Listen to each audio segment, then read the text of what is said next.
Welcome to focus Anant news. ముందుగా bulletin లో headlines చూద్దాం.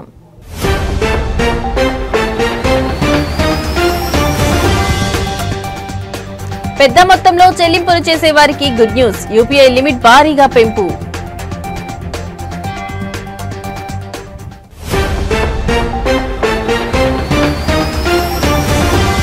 వైసీపీ నాయకులు తప్పుడు ప్రచారాలు మానుకోవాలి. కదిరి ఎమ్మెల్యే కందికుంట వెంకటప్రసాద్ హెచ్చరిక.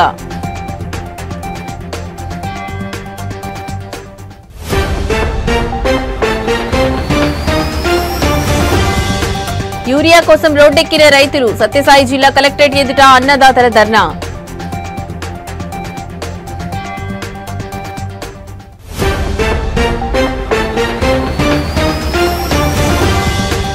వనపర్తిలో జర్నలిస్టుల నిరసన. ఖమ్మం జర్నలిస్టుపై కేసు ఎత్తివేయాలని డిమాండ్.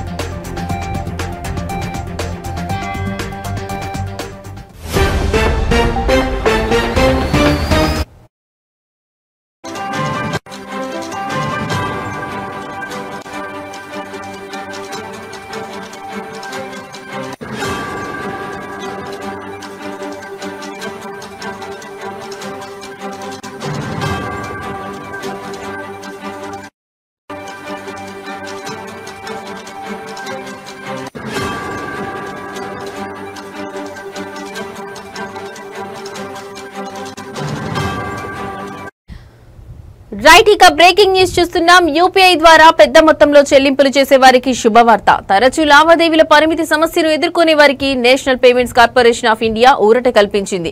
ఎంపిక చేసిన కొన్ని కీలక రంగాల్లో రోజువారీ లావాదేవీల పరిమితిని ఏకంగా 10 లక్షల వరకు పెంచుతూ నిర్ణయం తీసుకుంది. ఈ కొత్త నిబంధనలు ఈ రోజు నుంచి అమల్లోకి వచ్చాయి. ఇంతకుముందు పెద్ద మొత్తంలో బీమా ప్రీమియంలు, పెట్టుబడులు లేదా ఇతర ఖర్చులు చెల్లించాలంటే లావాదేవీలను విభజించాల్సి రావడం లేదా చెక్కులు, బ్యాంకు బదిలీల వంటి పాత పద్ధతులను ఆశ్రయించాల్సి వచ్చేది. ఈ ఇబ్బందులను తొలగించి అధిక విలువైన లావాదేవీలను డిజిటల్ బాట పట్టించేందుకే ఈ మార్పులు చేసినట్లు ఎన్పీసీఐ స్పష్టం చేసింది. అయితే ఈ పెంచిన పరిమితులు కేవలం వ్యక్తుల నుంచి వ్యాపారులకు చేసే చెల్లింపులకు మాత్రమే వర్తిస్తాయి.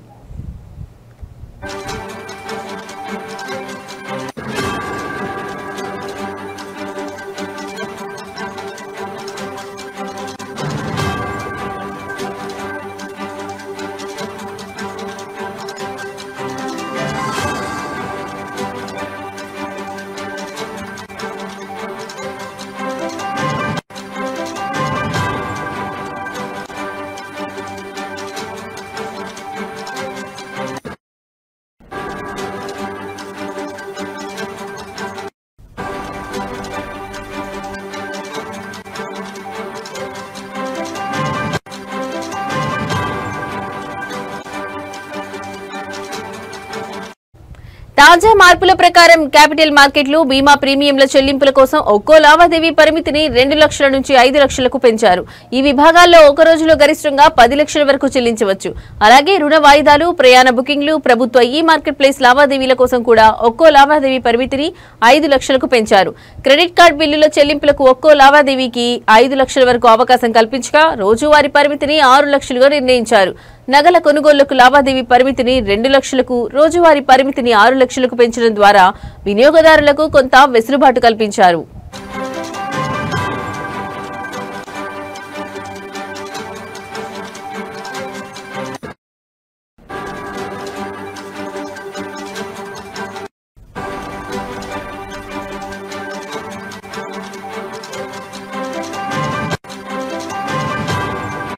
అయితే వ్యక్తుల మధ్య రోజువారీ లావాదేవీల పరిమితిలో ఎలాంటి మార్పు చేయలేదని, అది యథాతథంగా 1 లక్షగానే కొనసాగుతుందని ఎన్పీసీఐ స్పష్టం చేసింది. ఈ పెంచిన పరిమితులు కేవలం ధృవీకరించబడిన వ్యాపారులకు చేసే చెల్లింపులకు మాత్రమే వర్తిస్తాయని, ఇది లావాదేవీల భద్రతను మరింత పెంచుతుందని నిపుణులు చెబుతున్నారు.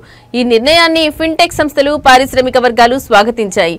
వినియోగదారులు ఎలాంటి అదనపు ప్రక్రియ పూర్తి చేయాల్సిన అవసరం లేకుండానే ఈ కొత్త పరిమితులు ఆటోమేటిక్ గా వర్తిస్తాయని ఎన్పీసీఐ తెలిపింది.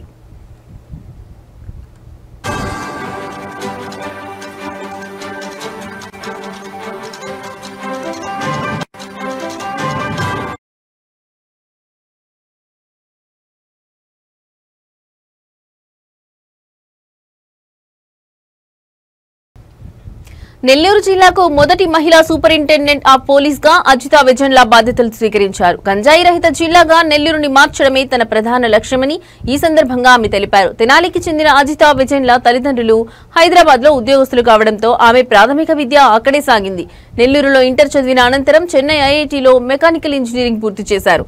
అనంతరం అమెరికాలో ఎంఎస్ చేసి కొంతకాలం ఉద్యోగం చేశారు. సివిల్ సర్వీసులపై ఆసక్తితో స్వదేశానికి తిరిగి వచ్చి హైదరాబాద్ సెంట్రల్ యూనివర్సిటీలో పీహెచ్డీ చేశారు. 2015లో ఆమె ఇండియన్ పోలీస్ సర్వీస్ కు ఎంపికయ్యారు. ఆమె భర్త ఐపీఎస్ అధికారి రాహుల్ దేవ్ సింగ్ ప్రస్తుతం విజయవాడ రైల్వే ఎస్పీగా పనిచేస్తున్నారు.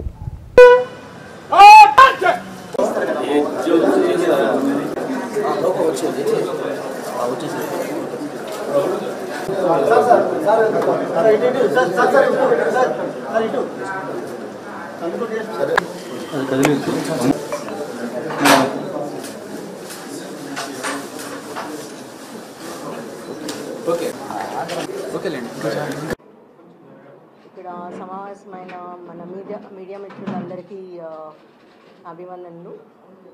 నేను ఎస్పీ నెల్లూరుగా ఛార్జ్ తీసుకోవడం జరిగింది. నాకు ఈ అవకాశం కల్పించిన గౌరవనీయులైన ముఖ్యమంత్రి గారికి, డీజీపీ గారికి నా హృదయపూర్వక కృతజ్ఞతలు. ఈ జిల్లాకి ఎస్పీగా రావటం అండ్ ఇక్కడ పరిస్థితుల్ని బట్టి ఇక్కడ నా లా అండ్ ఆర్డర్ ఎన్ఫోర్స్మెంట్ చేయటం నా టాప్ ప్రయారిటీ.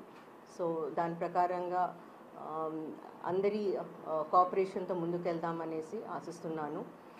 ముఖ్యంగా ప్రతి చోట లా అండ్ ఆర్డర్ ఎన్ఫోర్స్మెంట్కి ముఖ్యంగా కావాల్సింది మన రౌడీ ఎలిమెంట్స్ కంట్రోల్ చేయటము అండ్ క్రైమ్ అగెయిన్స్ట్ విమెన్ జరగకుండా చూసుకోవటము, sense of safety and security అందరిలోనూ ఉండటం చూసుకోవాలి. సో దానికోసం పోలీస్ డిపార్ట్మెంట్ తరఫున మొత్తం టీంతో ఎఫిషియెంట్గా వర్క్ చేసేట్టుగా కంపల్సరీ కృషి చేస్తాను. ఇంపార్టెంట్లీ ఇక్కడ యువత ఎటువంటి డ్రగ్స్ వంటి వాటిలోకి వెళ్లకుండా enforcement both supply and demand side control చేయడానికి మేము అన్ని రకాలుగా కృషి చేస్తాము. మీకు తెలిసింది ఈగల్ అనే ఒక ప్రత్యేక బృందం కూడా రాష్ట్రం తరపున పోలీస్ డిపార్ట్మెంట్లో ఏర్పాటు చేయడం జరిగింది. సో మనం డిస్ట్రిక్ట్లో కూడా చాలా ఇంపార్టెన్స్ ఇచ్చి డ్రగ్ ఎన్ఫోర్స్మెంట్ సరిగా చేస్తాము. సెకండ్ థింగ్, ఇంపార్టెంట్లీ ఈ మధ్య cyber crime and financial frauds ఇవి రెండు చాలా ఎక్కువ అవుతున్నాయి. సో స్పెషల్ టీమ్స్ పెట్టుకొని మా టెక్నికల్ కేపబిలిటీని కూడా పెంచుకొని మా టీం అందరినీ కూడా మంచిగా ట్రైన్ చేసుకొని వాటన్నిటినీ ట్రాక్ చేసేట్టుగా అండ్ మంచిగా ఇన్వెస్టిగేట్ చేసేట్టుగా చూస్తాము. అండ్ డిటరెన్స్ కూడా ఉండేట్టుగా స్టెప్స్ తీసుకుంటాము. మోస్ట్ ఇంపార్టెంట్లీ మా స్టాఫ్ మా పర్సనల్ ఒక wellbeing and mental health is very important. Police పర్సనల్కి కావాల్సినట్టుగా అన్ని రకాలుగా వెల్ఫేర్ కార్యక్రమాలు కూడా చూసుకుంటాము. And last but not the least the top priority ప్రజలకి అందుబాటులో ఉండటము. సో పీపుల్ సెంట్రిక్ డెసిషన్స్ తీసుకుంటూ ఎప్పుడు ప్రజలకి అందుబాటులో ఉంటాను. నేను ఆఫీస్లో ఎప్పుడైనా కానీ anybody can walk in to my office and phone అందరి దగ్గర ఉంటుంది, డిస్ట్రిక్ట్ ఎస్పీ నంబర్ మీ దగ్గర ఉంటుంది. ఎప్పుడైనా ఏదైనా ఇన్ఫర్మేషన్ చేయాలనుకున్నా కానీ మీడియా మిత్రులు కానీ ప్రజల్లో ఎవరైనా కానీ anybody please do not hesitate, నాకు ఎప్పుడైనా కాల్ చేయొచ్చు, నేను కాల్స్ తీసుకుంటాను. సో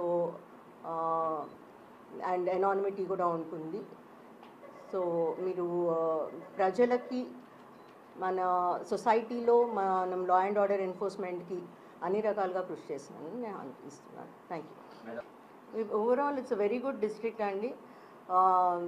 వీ హ్యావ్ హ్యాడ్ మా ముందు చాలా మంచి ఆఫీసర్స్.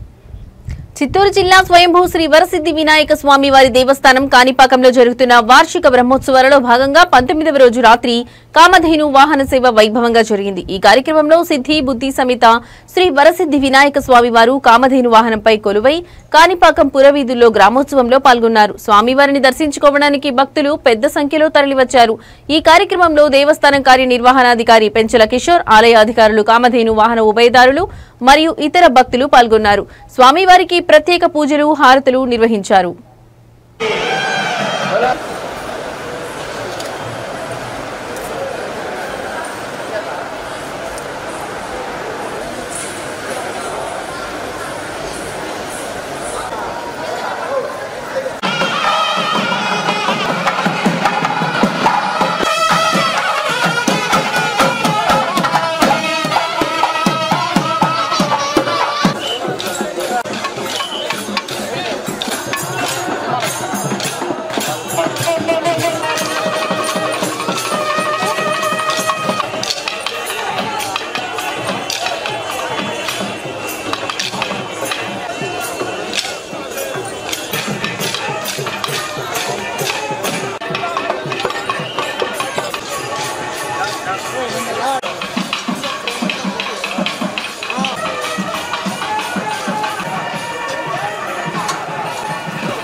తెలుగుదేశం పార్టీ నాయకుడు ఒకరు వైసీపీ నేతలపై తీవ్ర విమర్శలు చేశారు. వైసీపీ నాయకులు తప్పుడు ప్రచారాలు మానుకుని జాగ్రత్తగా మాట్లాడాలని ఆయన హెచ్చరించారు. తాము రోడ్డుపైకి వచ్చి మాట్లాడేందుకు వైసీపీకి అవకాశం ఇస్తున్నామని, కానీ గత 5 ఏళ్లు తమ పాలనలో ఒక్కరోజు కూడా ప్రజా సమస్యలపై మాట్లాడేందుకు వైసీపీకి అవకాశం ఇవ్వలేదని, సిగ్గు మానం ఉంటే గుండెల మీద చేయి వేసుకుని ఆలోచించుకోవాలని ఆయన అన్నారు. జగన్మోహన్ రెడ్డి ప్రజలు సంతోషంగా ఉంటే ఓర్చుకోలేరని, మహేష్ బాబు సినిమాలోని విలన్ లాగా ఇతరులు ఏడుస్తుంటే నవ్వే సైకాలజీ కలిగిన వ్యక్తిని ఆయన విమర్శించారు. డాక్టరేట్ కోసం ప్రయత్నిస్తున్న మాజీ మంత్రి ఉషశ్రీ చరణ్ మెడికల్ కాలేజీలపై మాట్లాడిన తీరు హాస్యాస్పదంగా ఉందని టీడీపీ నాయకుడు అన్నారు. తాము నిర్మించిన రోడ్లపైనే ప్రయాణిస్తున్న ఆమెకు తాము చేసిన అభివృద్ధి కనిపించడం లేదా అని ప్రశ్నించారు. 23 కేసులు పెట్టినారు. ధర్నాలు చేస్తే ప్రజా సమస్యల మీద గలమెప్పాలంటే హౌస్ అరెస్ట్, ఇళ్లల్లే పోలీసులు వచ్చి కూర్చునేవాళ్ళు. మీ ఇళ్లలోకి ఏమన్నా పంపిస్తానమ్మా? ఈరోజు మాజీ మంత్రి ఉషశ్రీ చరణ్, మీరు కట్టిండే మెడికల్ కాలేజీలో అసలు పిల్లర్స్ చేసేది వదిలేస్తే గుంతలు పడి నీళ్లుంటే దాంట్లో పోయేసి స్నానాలు చేయమన్నట్లు రాజకీయం చేసి చూస్తారు. మీకు తెలిసిన రాజకీయం ఉంది, ఆడమనిషి, అందులో డాక్టరేట్ కోసం ప్రయత్నం చేస్తాను, హాఫ్ నాలెడ్జ్ అని మాట్లాడుతాను. నీకు ఫుల్ నాలెడ్జ్ ఉంది కదా, ఒండిగోళ్ళు కనపడలేదా? కదిరికి వచ్చినావు, చెప్పా పెట్టకుండా గాండ్లపేటకు పోయినావు, అభివృద్ధి లేదని మాట్లాడతావు. మేమేసిన రోడ్డు మీద పోయినావు తల్లి. నువ్వు ఇప్పటికీ నిన్ను ఎందుకు సమాధానం చెప్పాల్సి వస్తుందంటే, అనివార్యంగా మీరు వైఎస్ఆర్సీపీ పార్టీకి ఈ జిల్లా అధ్యక్షురాలు ఉన్నారు కాబట్టి మీరు మాట్లాడే మాటలతో అందరూ కూడా సమాధానం చెప్తాం. మేము ఖచ్చితంగా రాజకీయాలే మాట్లాడతాము. మీ కళ్ళగా నీళ్లు కనపడలేదా? మళ్ళీ ఏదో వేదికగా పిలుస్తుందంట. అంటే ఇది ఒక ప్రహాసనం అయిపోయింది. ఎట్లా లేయేది కాదు, పోయేది కాదు, లేస్తే మంచిది కాదని అసలు వీడు లేసేది లేదు, వాడు పెట్టేది లేదు. ఈ రకమైన ధోరణితో రాజకీయాలు చేయాలనుకుంటే ఇంకా మూర్ఖపాలు వచ్చింది. మీకు హాఫ్ నాలెడ్జే మేడం, మీకు ఫుల్ నాలెడ్జ్ అయితే లేదు. ఇదంతా half knowledge, outdated politician strategy. కాంటెంపరీలో జంజీ వచ్చేసింది తల్లి. నువ్వు జంజీ కాదేమో. జంజీ దగ్గరికి వచ్చినప్పుడు they are more productive, they are more realistic and they are more materialist. వాస్తవాలే మాట్లాడతారు, వాస్తవంలో బతుకుతారు, వాస్తవాలే ఆచరిస్తారు, ఉత్పాదకతను పెంచుకుంటారు. వాళ్ళకి ఇచ్చిన టాస్క్ ని within no time complete చేసేటువంటి జనరేషన్ ఉన్నటువంటి పరిస్థితి. ప్రజలకు మంచి చేసే విధానంలో ప్రతిపక్షం కూడా నిర్మాణాత్మకంగా వ్యవహరించాలి కానీ అడ్డగోలుతనంగా అపోహలు సృష్టించి అబద్దాలు ఆడుతూ రాజకీయ లాభాపేక్ష పెట్టుకుని ప్రజల్ని మభ్యపెట్టే ప్రయత్నం జగన్మోహన్ రెడ్డి మొదటి రోజు నుంచి కూడా, పార్టీ స్థాపించినప్పటి నుంచి కూడా ఇదే రకమైనటువంటి ఆలోచన ఉంటారు. అందుకే ఆయన్ని సైకో జగన్ అంటారు. ఆయన మామూలుగా మనస్తత్వమే ఒక రకమైనటువంటి పెక్యులియర్ సైకాలజీ. అదేదో సినిమా వచ్చింది చూడండి, మహేష్ బాబు సినిమా, ఎవరో ఏడుస్తా అంటే నవ్వుతా అంటాడు, ఆ టైప్ సైకాలజీ. సత్యసాయి జిల్లా యూరియా సరఫరాలో ప్రభుత్వం విఫలమైందని ఆరోపిస్తూ శ్రీ సత్యసాయి జిల్లా కేంద్రం పుట్టపర్తిలో రైతులు రోడ్డెక్కారు. కాంగ్రెస్ పార్టీ ఆధ్వర్యంలో రైతన్నలు భారీ ర్యాలీ నిర్వహించి కలెక్టరేట్ ఎదుట నిరసన వ్యక్తం చేశారు. ఇనుములపల్లి గణేష్ సర్కిల్ నుంచి ప్రారంభమైన ఈ ర్యాలీ కలెక్టర్ కార్యాలయం వరకు కొనసాగింది. ఈ సందర్భంగా కాంగ్రెస్ పార్టీ జిల్లా కిసాన్ కాంగ్రెస్ అధ్యక్షుడు సజ్జారెడ్డి మాట్లాడుతూ రైతులకు యూరియా సరఫరా చేయడంలో అధికార ప్రభుత్వం పూర్తిగా విఫలమైందని విమర్శించారు. ఒక రైతుకు కేవలం 2 బస్తాలు మాత్రమే ఇవ్వాలనే నిబంధనను సడలించి సాగు విస్తీర్ణానికి అనుగుణంగా యూరియాను అందించాలని డిమాండ్ చేశారు. యూరియాకు ఉన్న డిమాండ్ను దృష్టిలో ఉంచుకుని కొంతమంది వ్యాపారులు బ్లాక్ మార్కెట్కు యూరియాను తరలిస్తున్నారని, దీనిని తక్షణమే అరికట్టాలని సజ్జారెడ్డి అన్నారు. అంతేకాకుండా ఎంఆర్పీ ధరలకే యూరియాను సరఫరా చేసేలా చర్యలు తీసుకోవాలని కోరారు.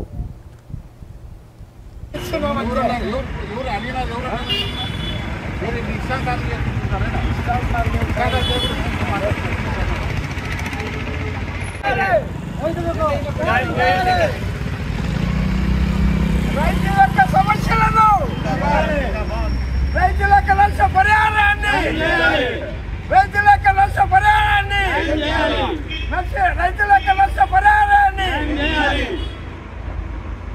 కిసాన్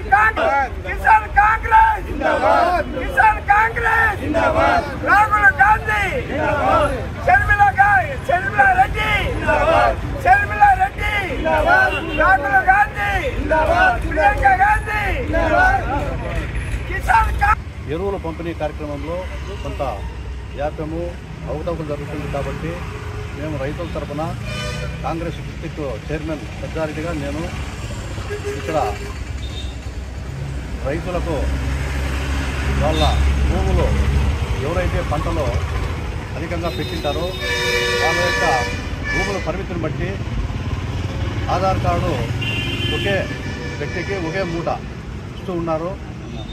అది కాకుండా ఆ భూమి పరిమితిని బట్టి వాళ్ళకి ఎంత కావాలంటే అంత కూడా యూరియాలు పంపిణీ చేసేదానికి మేము కలెక్టర్ దగ్గరికి వచ్చి మేము వనపర్తి జిల్లా TUWJ 143 యూనియన్ అధ్యక్షుడు అల్లం నారాయణ పిలుపు మేరకు వనపర్తి జిల్లా కేంద్రం రాజీవ్ చౌరస్తాలో జర్నలిస్టులు నల్ల బ్యాడ్జీలు ధరించి నిరసన తెలిపారు. ఈ నిరసనకు యూనియన్ జిల్లా అధ్యక్షుడు బక్షి శ్రీధర్రావు నాయకత్వం వహించారు.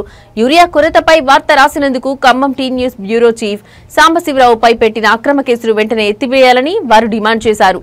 నిరసన అనంతరం జర్నలిస్టులు జిల్లా కలెక్టర్ ఆదర్శ్ సురభికి వినతి పత్రం అందజేశారు.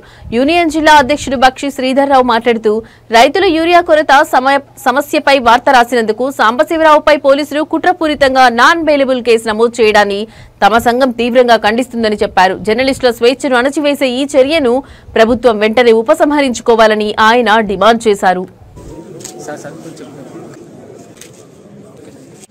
సమాజంలో జర్నలిస్టులది కీలక పాత్ర ఉంటుంది. అందులో భాగంగానే జర్నలిస్టులు ఎప్పటికప్పుడు ప్రజా సమస్యలను ప్రభుత్వం దృష్టికి తీసుకుపోయే కార్యక్రమాన్ని నిర్వహిస్తూ ఉంటారు. అది వారి విధి నిబంధనలో విధి నిర్వహణలో ఒక భాగం కాబట్టి, అదేవిధంగా ఈ మధ్య రైతులు ఏదైతే ఎదుర్కొంటున్నారో యూరియా సమస్యను, ఆ సమస్యపై పత్రికల్లో రాస్తున్న విలేకరులను ప్రభుత్వం టార్గెట్ చేస్తుంది. ముఖ్యంగా పోలీసులు ప్రజాస్వామ్యాన్ని అపహాస్యం చేస్తూ జర్నలిస్టులపై కేసులు పెట్టేందుకు ఏమాత్రం కూడా జంకటం లేదు. కాబట్టి ఏదైతే అక్రమ కేసులను జర్నలిస్టులపై నమోదు చేస్తున్నారో వాటిని వెంటనే ఎత్తివేయాలి. అదేవిధంగా మన జిల్లాలో కూడా ఇలాంటి కేసులను చాలామంది కూడా తప్పుడు ఫిర్యాదులు ఇవ్వటం, వారిపై కేసులు నమోదు చేసేందుకు పోలీసులు కూడా ఆసక్తి చూపడం అనేది చాలా దారుణమైన అంశము. కాబట్టి ఇలాంటి సంఘటనలు ఏమైనా ఉంటే పూర్తిగా విచారణ జరిపి సంబంధిత జర్నలిస్టులతో పూర్తి వివరాలు సేకరించి ఏదైతే ప్రజాస్వామ్యానికి వ్యతిరేకంగా జర్నలిస్టులు వ్యవహరిస్తే తప్ప కేసులు నమోదు చేసే హక్కు ఎవరికి కూడా లేదు. కాబట్టి ఇటు పోలీసులు కానీ అటు రాజకీయ పార్టీల నాయకుల ఒత్తిళ్లు కానీ జర్నలిస్టులపై ఉంటే జర్నలిస్ట్ లోకం కూడా ఒక్క తాటిపైకి వచ్చి ఇలాంటి సంఘటనలను తీవ్రంగా ఖండించడమే కాకుండా జర్నలిస్టుల ఐక్యతతో చాలా అంటే ఏదైతే అన్యాయం ఉందో అన్యాయాన్ని ఎదిరించేందుకు మేమంతా కూడా ఒక్క తాటిపైకి వస్తామని చెప్పి సందర్భంగా తెలియజేసుకుంటున్నాం. కాబట్టి ఈ అక్రమ కేసులను వెంటనే తొలగించాల్సిన బాధ్యత పోలీస్ శాఖ పైన ఉంది. అదేవిధంగా ప్రభుత్వం కూడా ఎక్కడైతే సమస్యలు ఉన్నాయో ఆ సమస్యలపై ప్రజల దృష్టికి తీసుకునేందుకు పత్రికల్లో సంగారెడ్డి జిల్లా కంది గ్రామంలోని పల్లె ప్రకృతి వనంలో సిమెంట్ పలకలు పాతి అడ్డంగా పెట్టారని గ్రామ సెక్యూరిటీ గార్డ్ కు ఫిర్యాదు అందింది. ఈ ఫిర్యాదుపై గ్రామ పంచాయతీ కార్యదర్శి వెంటనే స్పందించారు. గ్రామ కార్యదర్శి గ్రామ పంచాయతీ సిబ్బందితో కలిసి పల్లె ప్రకృతి వనాన్ని పరిశీలించారు. అనంతరం మాట్లాడుతూ ఈ విషయాన్ని ఉన్నతాధికారుల దృష్టికి తీసుకెళ్తామని తెలిపారు. పల్లె ప్రకృతి వనాన్ని కాపాడాలని గ్రామస్తులు కోరుతున్నారు.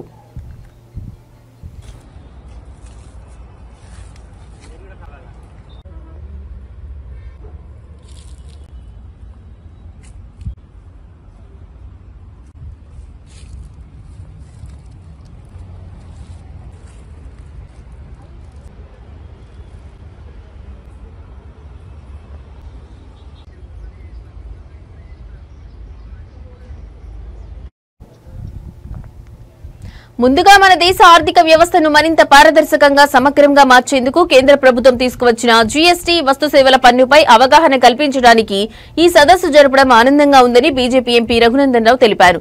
ఈ సందర్భంగా ఆయన మాట్లాడుతూ మన దేశంలో ముందు చాలా రకాల పన్నులుండేవి.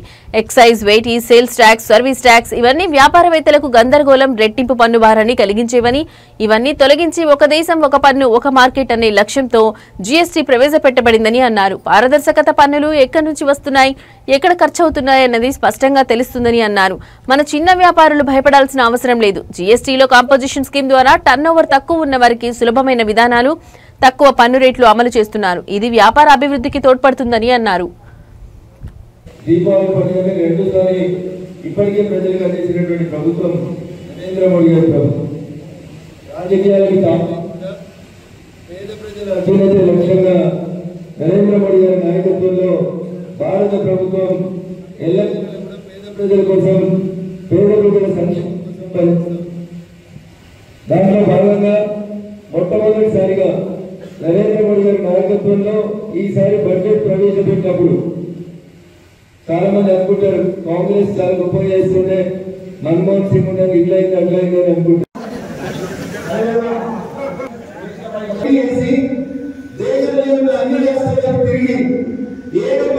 మేధావి చెప్పినటువంటి మన్మోహన్ సింగ్ గారు కనీసం సంవత్సరానికి 50,000 పెంచినా వారు 10 సంవత్సరాల టెన్యూర్లో అది కాస్త 7.5 లక్షల దాకా పెరిగింది. కానీ దురదృష్టం అంతర్గత ఆంధ్రప్రదేశ్ ప్రభుత్వం మహిళలకు ఆర్టీసీ బస్సులలో ఉచిత ప్రయాణం కల్పించిన తర్వాత సీట్ల కోసం మహిళల మధ్య గొడవలు తరచుగా జరుగుతున్నాయి. తాజాగా ఎన్టీఆర్ జిల్లాలో ఒక ఆర్టీసీ బస్సులో సీటు విషయంలో 2 మహిళలు వాదులాడుకున్న వీడియో సోషల్ మీడియాలో వైరల్ అవుతోంది. ఈ ఘటన పెనుగంచిప్రోలు నుండి విజయవాడ వెళ్లే ఒక ఆర్టీసీ బస్సులో జరిగింది. బస్సులో సీటు విషయంలో మొదట 2 మహిళల మధ్య వాగ్వాదం జరిగింది. వీరి బంధువులు కూడా గొడవలో జోక్యం చేసుకోవడంతో అది మరింత తీవ్రమైంది. 2 మహిళలు ఒకరిపై ఒకరు వాటర్ బాటిల్ విసురుకుంటూ బూతులు తిట్టుకున్నారు.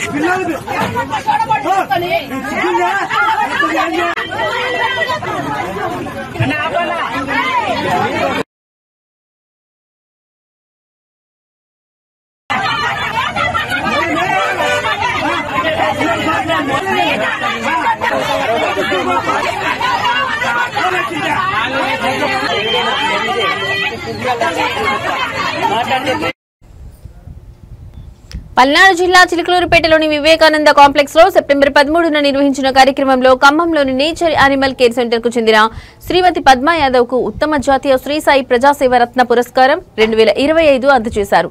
ఈ పురస్కారాన్ని శ్రీ జయసాయి ట్రస్ట్ చైర్మన్ పూసపాటి బాలాజీ గారి చేతుల మీదుగా ఆమెకు ప్రదానం చేశారు.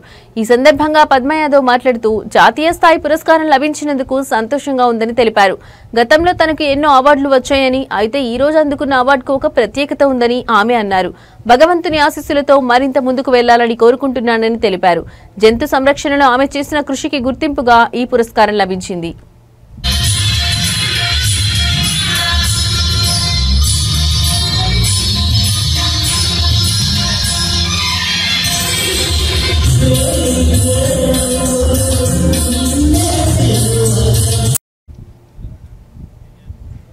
ఇవి ఇప్పటివరకున్న బులెటిన్ అప్డేట్స్. నమస్తే.